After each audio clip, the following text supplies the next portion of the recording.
قرآني نبض حياتي، قرآني طهر ذاتي، قرآني عصمة أمري، قرآني طوق نجاتي. قرآني نبض حياتي، قرآني طهر ذاتي، قرآني عصمة أمري، قرآني طوق نجاتي. اعوذ باللہ من الشیطان الرجیم، بسم اللہ الرحمن الرحیم. یا صاحبی السجن اما احدکما فیسقی ربه خمرا واما الاخر فیسلب فتأکل الطیر من رأسه قضی الامر الذی فیہ تستفتیان. صدق اللہ العظیم. یوسف علیہ السلام نے جیل والوں سے چونکہ وعدہ کیا تھا تو سب سے پہلے تو ان کو دعوت دی اسلام کی، اللہ کی وحدانیت کی، اور اللہ کی شریکوں سے نفرت دلوائی، اور ان سے خود سوال کیا کہ تم ہی بتاؤ کہ ایک اللہ کی عبادت کرنا بہتر ہے یا بہت سارے خداؤں کی عبادت کرنا، ان کے سامنے جھکنا یہ بہتر ہے. پھر اس کے بعد اب یوسف علیہ السلام حسب وعدہ ان کے سامنے ان کے خوابوں کی تعبیر بتا رہے ہیں. ان میں سے ایک نے جو خواب دیکھا تھا کہ میں اپنے آپ کو دیکھتا ہوں کہ شراب نہ چھوڑ رہا ہوں، تو یوسف علیہ السلام نے ان سے عرض کیا کہ آپ دوبارہ بری ہو کر اپنی ڈیوٹی پر دوبارہ فائز ہو جاؤ گے، اپنا منصب آپ کو مل جائے گا، اور اسی طرح بادشاہ کی خدمت کا موقع آپ کو ملے گا، بادشاہ کو آپ شراب پلائیں گے. دوسرے نے جو خواب دیکھا تھا کہ میں اپنے آپ کو دیکھتا ہوں کہ سر پر بہت ساری روٹیاں اٹھایا ہوا ہوں اور ان روٹیوں کو پرندے آ کر کھا رہے ہیں. نانبائی تھا، روٹیوں کا کام کرتا تھا، خباز تھا. تو یوسف علیہ السلام نے اب ان کے خواب کی تعبیر بھی یہ دی اور کہا کہ آپ جرم ثابت ہونے کی وجہ سے آپ کو سولی پر لٹکایا جائے گا، جس کے بعد پرندے آ کر آپ کے سر میں سے کھائیں گے. اور فرمایا کہ یہ وہ فیصلہ ہے کہ جس میں کوئی رد و بدل نہیں ہو سکتا، بالکل اسی طرح یعنی یقیناً ہوگا. چونکہ خواب کی تعبیر تھی اور نبی یوسف علیہ السلام خواب کی تعبیر دے رہے ہیں، تو انہیں کہہ رہے ہیں کہ خواب اسی طرح ہے جس طرح تم نے دیکھا، اور یہ اس کی تعبیر ہے. پھر وہ جو آدمی تھا جن کے بارے میں یوسف علیہ السلام کو یقین تھا کہ یہ یہاں سے واپس جائے گا اور اسی دوبارہ اپنی ڈیوٹی پر متعین کر دیا جائے گا، تو ان سے یوسف علیہ السلام نے یہ بھی کہا کہ جب آپ اپنے آقا اور اپنے مالک اور اپنے بادشاہ کے پاس جاؤ دوبارہ ان کی خدمت کے لیے، تو وہاں میرا بھی ذکر کر لینا، اور یوں کہنا کہ وہاں جیل میں ایک بے گناہ آدمی پڑا ہوا ہے، تو میرا بھی کچھ خیال رکھے، یعنی جیل سے خلاصی مل جائے مجھے. تو اللہ کا کرنا یہ ہوا کہ وہ آدمی وہاں سے بری ہونے کے بعد واپس اپنی ڈیوٹی پر لگا، تو شیطان نے ان سے وہ بات بھلا دیا. شیطان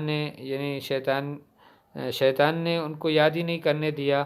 اتنے سارے وساوس اور دوسری چیزیں ان کے دل میں ڈالی، افکار سے ان کے دل کو بھر دیا کہ وہ کبھی اس نے ایک دن بھی اس کو یہ یاد نہیں آیا کہ جیل میں ایک میرا محسن ہے جس کا میرے اوپر بڑا احسان ہے، اس نے مجھے دعوت بھی دی اور میری خواب کی تعبیر بھی دی، اور ان سے ہمیں انس بھی ہوا تھا، ایک اچھا ہم ان کو سمجھتے تھے نیک اور صالحین میں سے.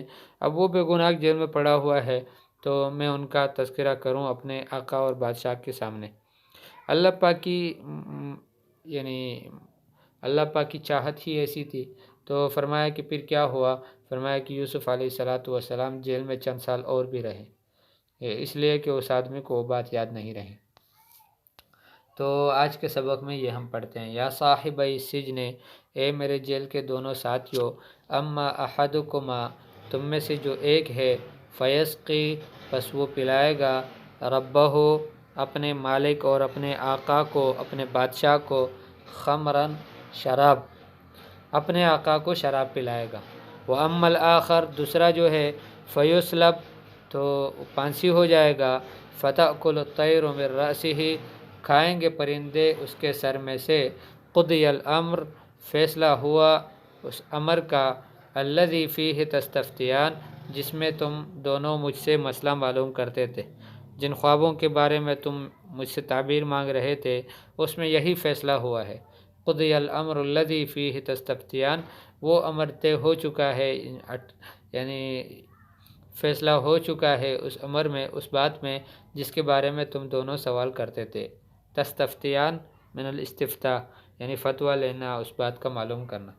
وقال للذی، اور فرمایا اس آدمی سے، للذی اس آدمی سے، ظن انہ ناج منہما، کہ یوسف علیہ السلام کو خیال تھا کہ یہ دونوں میں سے وہ آدمی ہیں کہ جنہیں نجات ملے گی۔ ظن یہ یقین کے معنی میں ہے، لیکن لفظ ظن کا استعمال ہوا۔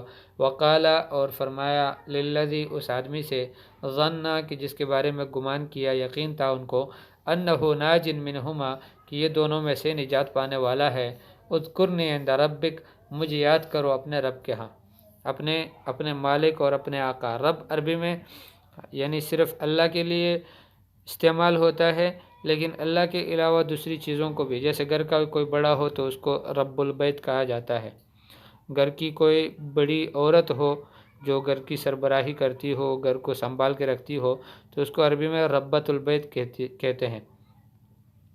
تو فرمایا کہ اذکرنی عند ربک، مجھے اپنے آقا اور اپنے بادشاہ کے سامنے یاد کرو، یعنی ان کو میرا حال سناؤ۔ فانساہ الشیطان ذکر ربہ، شیطان نے اس آدمی کو بلا دیا اپنے مالک کے سامنے یوسف کا ذکر کرنا۔ فانساہ، اسے بلایا، الشیطان، شیطان نے، ذکر ربہ، اپنے بادشاہ سے بات کرنا، بادشاہ کو یاد دلانا۔ فلبث، پس رہے یوسف علیہ السلام، فی السجن، جیل میں، بضع سنین، چند سال اور، یعنی کچھ اور سال بھی یوسف علیہ السلام نے جیل میں گزارے۔ یا صاحب السجن، اے میرے جیل کے دونوں ساتھیوں، اما احدکما، تم میں سے جو ایک ہے، فیسقی ربہ خمرا، وہ اپنے بادشاہ کو شراب پلائے گا، واما الآخر، اور دوسرا جو ہے، فیسلب، تو وہ پھانسی ہوگا، فتأکل الطیر من رأسہ، پرندے اس کے سر میں سے کھائیں گے، قضی الامر الذی فیہ تستفتیان، اس کے بارے میں فیصلہ، اس امر کے بارے میں فیصلہ ہو چکا ہے جس کے بارے میں تم سوال کرتے تھے۔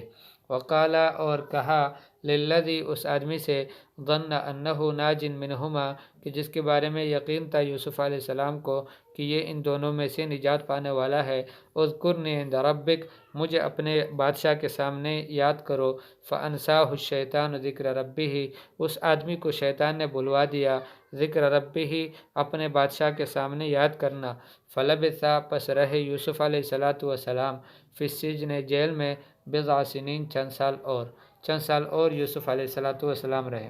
اگلی آیت میں پھر ہم پڑھیں گے کہ بادشاہ نے خواب دیکھا، تو اس خواب کی تعبیر کے بارے میں علماء سے، اپنے لوگوں سے پوچھا، وزیروں سے اور سارے لوگوں سے، ہوشیار لوگوں سے، تو سب نے صحیح تعبیر نہیں بتائی۔